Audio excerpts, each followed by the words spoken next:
बच्चों, let's read this question. Question says, identify the incorrect statements about group 15 elements. Dinitrogen is a diatomic gas which acts like inert gas at room temperature. Common oxidation state of these elements are -3, +3 and +5. Nitrogen has unique ability to form p pi multiple bonds. The stability of +5 oxidation state increases down the group. Nitrogen shows a maximum covalency of 6. Choose the correct options from the option given below. Right? Key concept for this question is properties of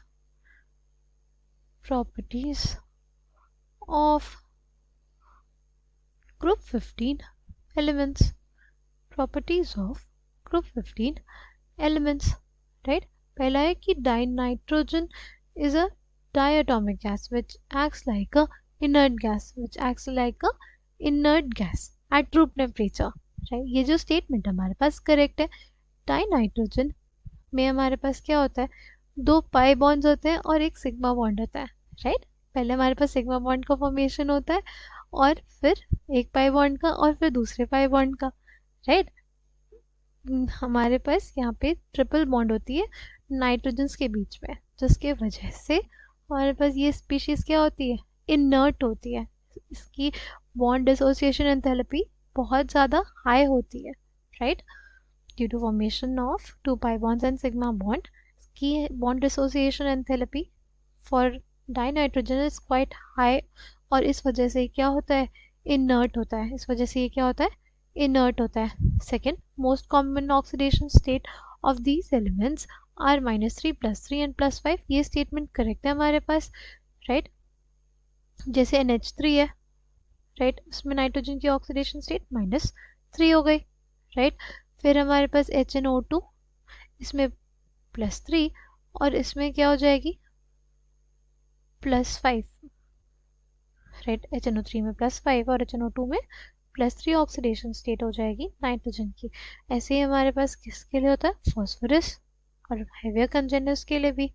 तो B वाला statement भी correct है. ठीक है. Now next हमारे पास क्या है, nitrogen has unique ability to form p pi multiple bonds. ये स्टेटमेंट भी हमारे पास करेक्ट है. राइट? ये स्टेटमेंट भी हमारे पास क्या है, करेक्ट है. नाइट्रोजन के अंदर टेंडेंसी होती है to form p pi multiple bonds. आप किसके केस में देखते हो, नाइट्रोजन तो बनाते ही हैं. राइट? कार्बन के साथ भी तो क्या होता है, साइनाइड लिगेंड के केस में कार्बन नाइट्रोजन के बीच में क्या होती है, ट्रिपल बॉन्ड. राइट? ये स्टेटमेंट भी हमारे पास करेक्ट है. ठीक. Stability of +5 oxidation state increases down the group. ये स्टेटमेंट गलत है. क्यों? क्योंकि डाउन द ग्रुप जाने पे हमारे पास +3 ऑक्सीडेशन स्टेट ज़्यादा स्टेबल होती है. राइट? क्यों ज़्यादा स्टेबल होती है, due to inert pair effect. ऐसा क्यों होता है कि +3 ऑक्सीडेशन स्टेट की stability down the group increase करने लग जाती है. It is basically due to inert pair effect. Right? इसमें जो s के इलेक्ट्रॉन्स रहते हैं वो बॉन्डिंग में पार्टिसिपेट नहीं करते क्योंकि हमारे पास उसके इलेक्ट्रॉन्स क्या होते हैं, स्टेबलाइज हो जाते हैं. राइट? जैसे d ऑर्बिटल है या f ऑर्बिटल है, उनकी शील्डिंग पुअर है. शील्डिंग पुअर होने की वजह से इफेक्टिव न्यूक्लियर चार्ज बाहर चला जाता है. इसकी वजह से जो न्यूक्लियस है इलेक्ट्रॉन्स को अपनी तरफ खींच लेता है. न्यूक्लियस इलेक्ट्रॉन्स को क्या करता है, अपने तरफ खींच लेता है. यानी इलेक्ट्रॉन्स की एनर्जी कम हो जाती है. एनर्जी कम हो जाएगी तो वो फर्दर पार्टिसिपेट नहीं करना चाहेंगे. ठीक. फिर nitrogen shows a maximum covalency of 6. ये स्टेटमेंट हमारे पास गलत है. नाइट्रोजन कभी भी कोवेलेंसी जो शो करता है वो 6 नहीं करता.